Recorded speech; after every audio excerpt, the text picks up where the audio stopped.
Hey, good afternoon. This is Richard Hsu, host of Hsu Untied. And today I'm really pleased to have with me as my guest Lisa Zang, who's a partner at Wilson Sonsini. Lisa, welcome to the program.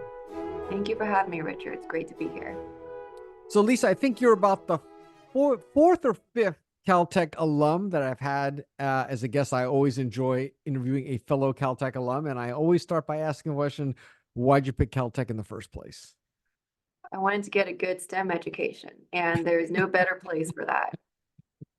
Was that something you heard of as a kid, or tell me how you even learned about Caltech in the first place? My dad's an academic, and so I'd grown up hearing about all the different universities and what they each specialized in.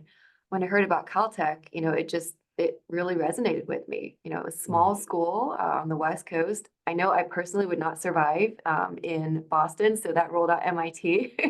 But I love the idea of a school that punched just way beyond its weight and was had academics, students, just everyone who excelled so deeply in what they do.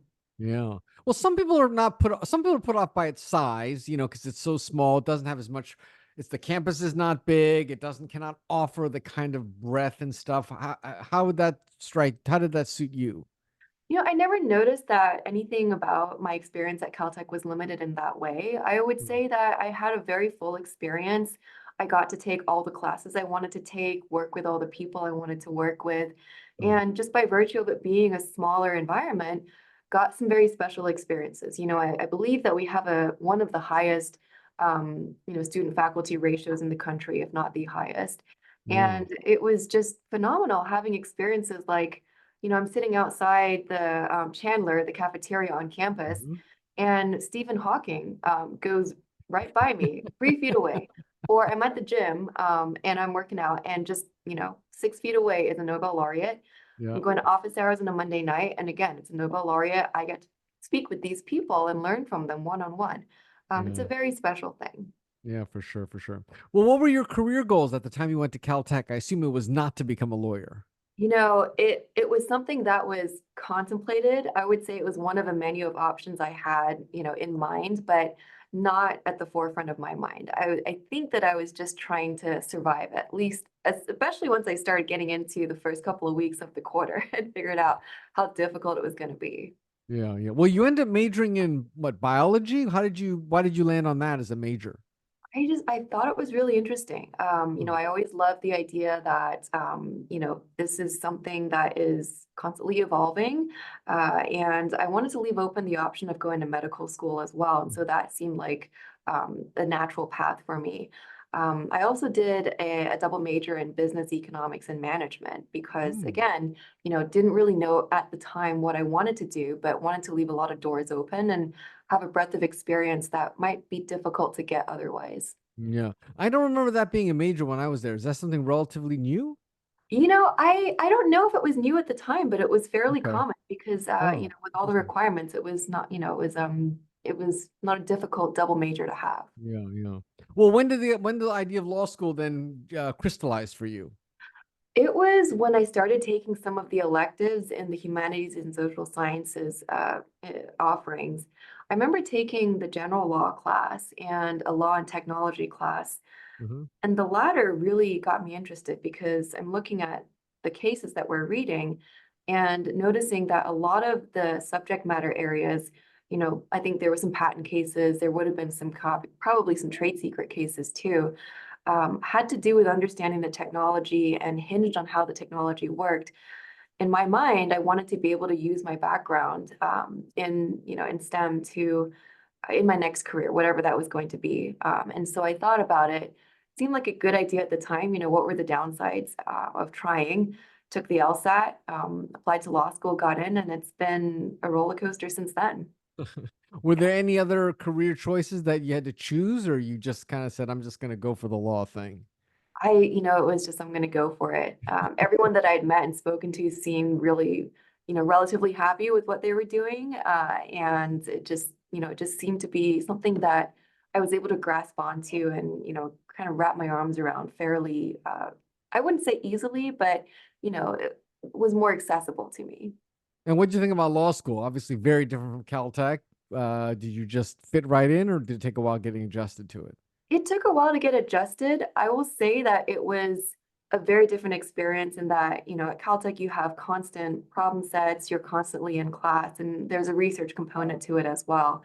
Whereas with law school, you've got the final exam, and the way of learning is very different too, right? Yeah. Yeah. It's a much more subjective analysis, and that took some time to get used to.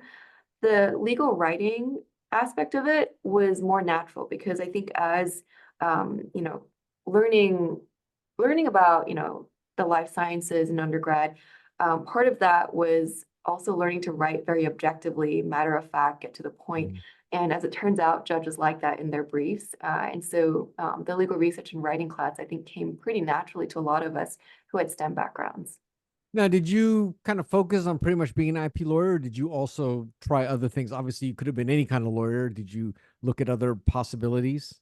No, no, it was always going to be IP. It Okay. spoke to me, and it just, didn't want to throw away my science tech education. Yeah, totally. Well, tell me a little bit how your law career has evolved now. Do you use your science and how do you use it?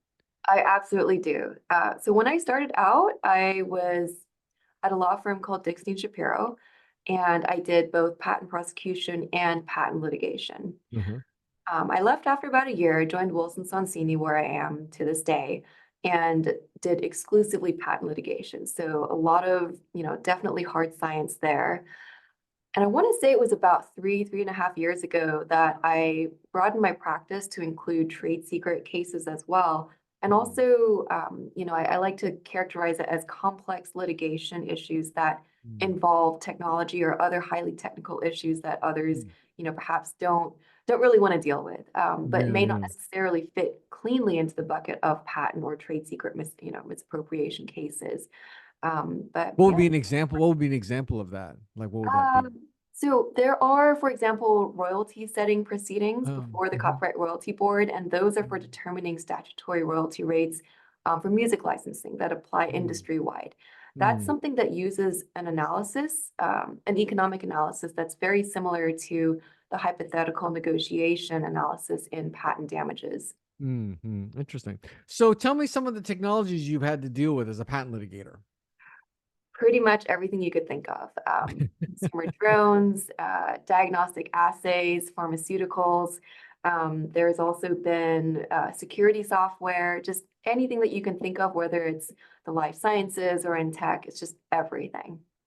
What's the most complex technology you've had to wrestle with as a lawyer? I'm going to say it's going to be diagnostic assays that use algorithms because then you're Huh. getting a bit of both worlds. Yeah, yeah, right. Could you solve a differential equation today? Definitely not.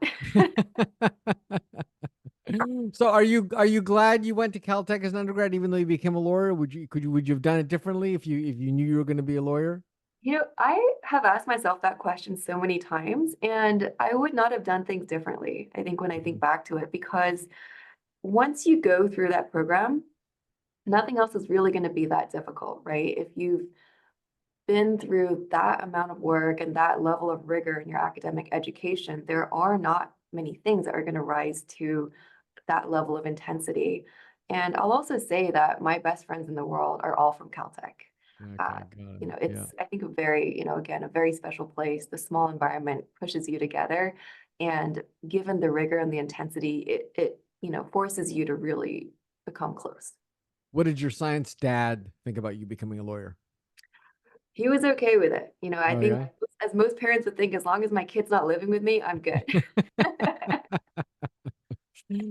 Well, Lisa, this has been a fascinating conversation. I really appreciate it and enjoyed hearing your story. It's always nice to interview a fellow Caltech alum, and congratulations on all your success. Thank you very much, Richard. I appreciate it. This is Richard Hsu and Lisa Zang. Thanks.